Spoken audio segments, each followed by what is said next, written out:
नमस्कार दोस्तों, मैं डॉक्टर विपुल कनागरा। दोस्तों, भारत एक ऐसा देश है जिसमें इतिहास और संस्कृति की लंबी धारा तो बहती है, साथ साथ में भारत के होनहार खिलाड़ियों ने खेल में अपना हुनर दिखाकर विश्व को आश्चर्यचकित किया है। और तब कहने को मन चाहता है कि जिंदगी की सही उड़ान अभी बाकी है, जिंदगी के कहीं इम्तिहान अभी बाकी है। अभी तो नापी है मुट्ठी भर जमी हमने, अभी तो पूरा आसमान बाकी है। जी हाँ दोस्तों, भारत की खेल यात्रा की कहानी प्रेरणादायी कहानी रही है, जिसमें हमारे खिलाड़ियों ने मेहनत, संघर्ष और समर्पण से विश्व को अपने ओर आकर्षित किया है। फिर चाहे वो ओलंपिक मेडल की बात हो या क्रिकेट वर्ल्ड कप की, हॉकी की बात हो या फिर चेस की, इन खेलों में हमारे खिलाड़ियों ने सफलता के झंडे गाए हैं। इस वीडियो में हम ऐसे खेल के बारे में बात करने जा रहे हैं जिसका ऐतिहासिक महत्व तो है ही, साथ में यह खेल हमारी मानसिक शक्ति, बुद्धिमत्ता और रणनीति का भी प्रतीक है, जिसका नाम है चेस, जिसको शतरंज के नाम से भी जाना जाता था। भारतीय ग्रैंड मास्टर डोमा राजू गुकेश ने गुरुवार 12 दिसंबर को सिंगापुर में वर्ल्ड शतरंज चैंपियनशिप जीतकर इतिहास रच दिया। वह इस खिताब को जीतने वाले सबसे कम उम्र के खिलाड़ी बने।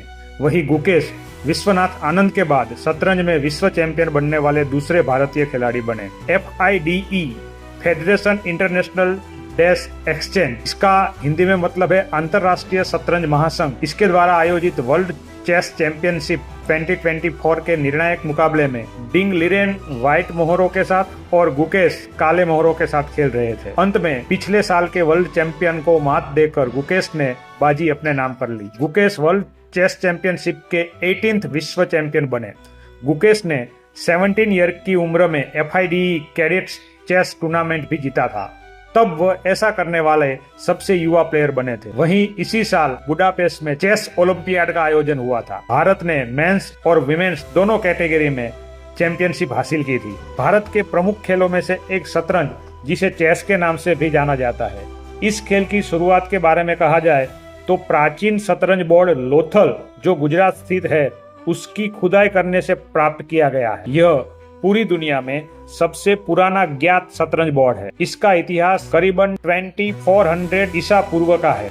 पुरातत्वविद SR राव के रिपोर्ट के अनुसार लोथल से खुदाई में प्राप्त विभिन्न प्रकार के टेराकोटा और आधुनिक शतरंज के बीच घनिष्ठ समानता है। ऐसा माना जाता है शतरंज की शुरुआत गुप्त काल में 6ठी शताब्दी के दौरान उत्तर भारत में हुई, जहाँ इसे चतुरंग के नाम से जाना जाता। संस्कृत में चतुरंग का अर्थ है 4 अंक।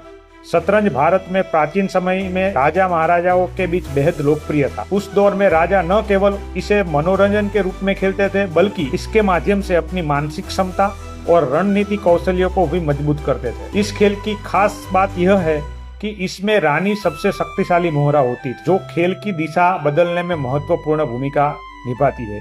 यहाँ उल्लेखनीय है कि भारत में शतरंज में रानी की जगह वजीर शब्द का यूज ज्यादातर होता है।